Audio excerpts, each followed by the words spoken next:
Hi, it's Vicky here today, and I'm happy to guest design for Simon Says stamp. Today I'm going to work on my 6x6 disc-bound journal. This is watercolor paper, and it gives me the freedom to do more techniques than I would do on a regular art journal book. So for example, I can do embossing. This is a C6 embossing folder, which I am going to run through my Big Shot. I do have this opportunity since I'm working on a 6x6 page, so this is going to run through the Big Shot with no problem. So I end up having a page with texture without using embossing paste or any other medium. Now for adding color to my page, I will be working with my Distress Oxide sprays. You need to make sure that you shake them really well before you start applying your color on top of your page. The colors that I'm using here are Picked Raspberry and Fossilized Amber. If you move your hand as you apply the spray, you will get a nice distribution. If you keep your hand sturdy, you will get this circle. It doesn't really matter for me, but just a note if you want to avoid the circles. Now of course you can build up your color as much as you like. And you can see here I'm using the nozzle to add some splashes with those two colors. And now I'm going to use my heat gun to make sure that everything is nice and dry. I just love these sprays for art journaling. They give that beautiful chalky finish when they dry and react with water, and at the same time they make beautiful and interesting backgrounds, perfect for art journals. So here I added some water splashes. I left the water to react for a few seconds and then blot everything with my cloth. To add more interest on my background and some visual texture, I'm going to do some stamping. For that I'm using two Archival inks from the new line by Holtz. Again, I'm using the same two colors, Picked Raspberry and Fossilized Amber.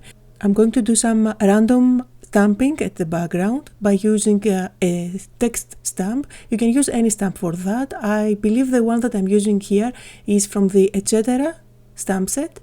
And as always, you will find everything you need linked down below. Now by stamping with the same colors as the background gives me a really subtle look, but at the same time there is something interesting going on there. I don't like my backgrounds to be super busy since they will steer the thunder of my focal points. And now I'm going to do some stamping again, this time with black ink. I am going to end up having some black details all around my page, so I need to bring everything together somehow. Again, I don't overdo it, I just add a few touches of black here and there on my background. For my focal points, I'm going to use these paper dolls. These are a pack that I had for ages by Holtz. And I'm going to do with them some paper piecing. However, I'm going to be really creative with them, so you can see that you get the same image in different sizes, and I'm planning to use all of them as if they were flowers. One of the flowers is going to have a little flower fairy coming out from inside. So I'm going to use my scissors, chop off the legs. Be brave, don't be afraid to make cutouts work for you. And for the other two, I'm going to turn them into flowers.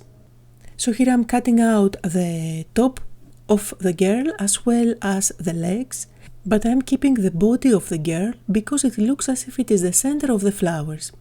So once I have my cutouts ready to go, I'm going to place them and play around a little bit on top of my page just to try and decide how I want my composition to go.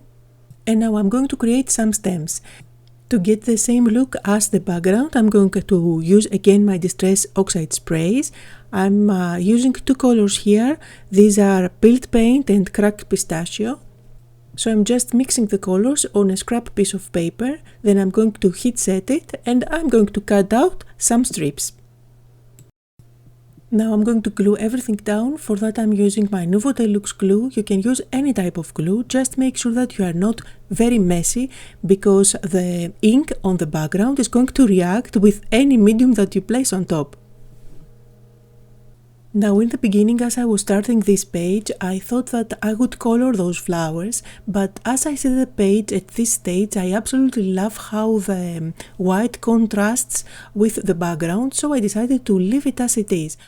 I'm also going to use my scissors and cut off all the excess paper, and now I'm going to add a little bit of color at the center of the flowers. For that I'm going to use my Distress crayons.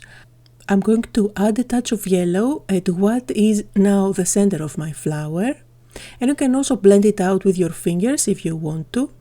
And I'm also going to add a little bit of shading with my orange Distress Crayon, and then I'm going to use again those two colors at the heart of the little girl, as if this is the center of the flower and she's popping from inside. At this stage I'm pretty much done with my page. I'm going to add some black soot, Distress Oxide ink with my blending tool around the edges. I always like to frame my art journal somehow.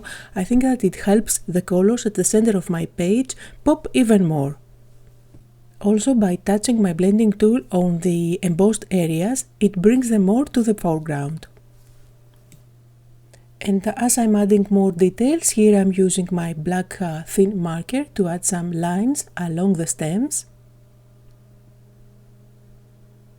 I'm also going to add some splashes. This is watered down gesso, and it's not going to stay as white as it looks at the moment.